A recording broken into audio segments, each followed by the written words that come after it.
Nostalgia. It's a seductive mistress. For those of us who grew up during the 8 and 16-bit eras, seeing those familiar pixels and independent scrolling backgrounds can feel like a warm embrace. But lately it seems like we're seeing a lot more style over substance, with a lot of neo-retro titles falling way short of the mark. Alwa's Awakening is different. It's an action-packed adventure game so authentic that it could easily be mistaken for a long-forgotten game for the Nintendo Entertainment System. Only this game is brand new, and a perfect example of how to do nostalgia right. Created by a first-time developer who spent more than 2 years fine-tuning this adventure, Alwa's Awakening is a loving homage to games like Faxanadu and Milon's Secret Castle. You play a young hero named Zoe, who awakes in a distant land with only her wits and a magic staff to keep her safe. She wakes up to discover that the once peaceful land of Alwa has been enslaved by an evil magician known as Vicar. It's up to Zoe to find the 4 missing ornaments, unlock the secret entrance, and defeat Vicar once and for all. This is a simple setup that is perfectly in line with the 8-bit classics that inspired it.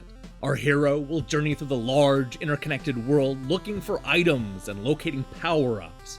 She'll gain special abilities that'll not only make killing enemies easier, but also open up new areas of the map. It's a formula you've seen countless times before, but that doesn't stop it from being fun.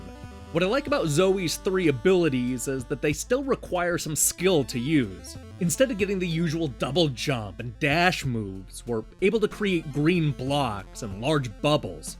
You'll often need to combine the powers in order to reach certain areas, and you better get used to switching between the 3 abilities if you want to defeat the challenging bosses.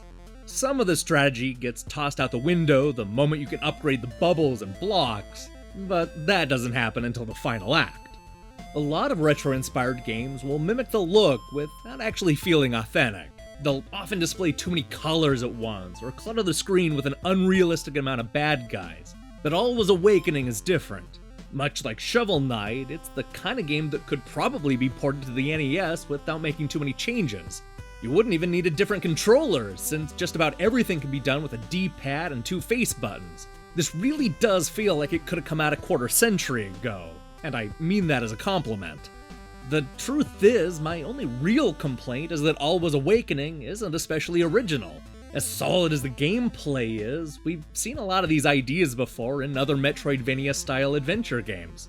It doesn't help that the locations will be instantly familiar to pretty much anybody who has played a 2D adventure game in the last 30 years.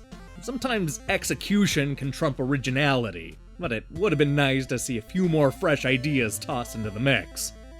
While it often treads on familiar ground, I can't deny the level of quality found in Alwa's Awakening. This is a lengthy adventure full of bosses to fight and secrets to unearth. I spent 9 hours fighting and dying, and I still haven't unlocked 100% of the map. This is more than a loving homage, it's a damn good action game that completely understands why we're nostalgic for 8-bit adventures.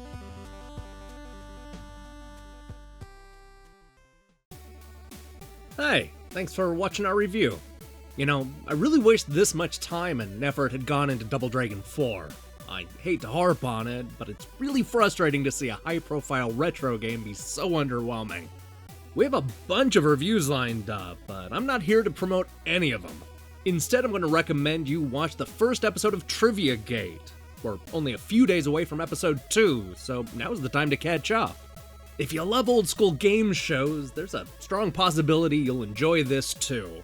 And with that strong recommendation, I suggest you click the subscribe button and support what we're doing here. Until then.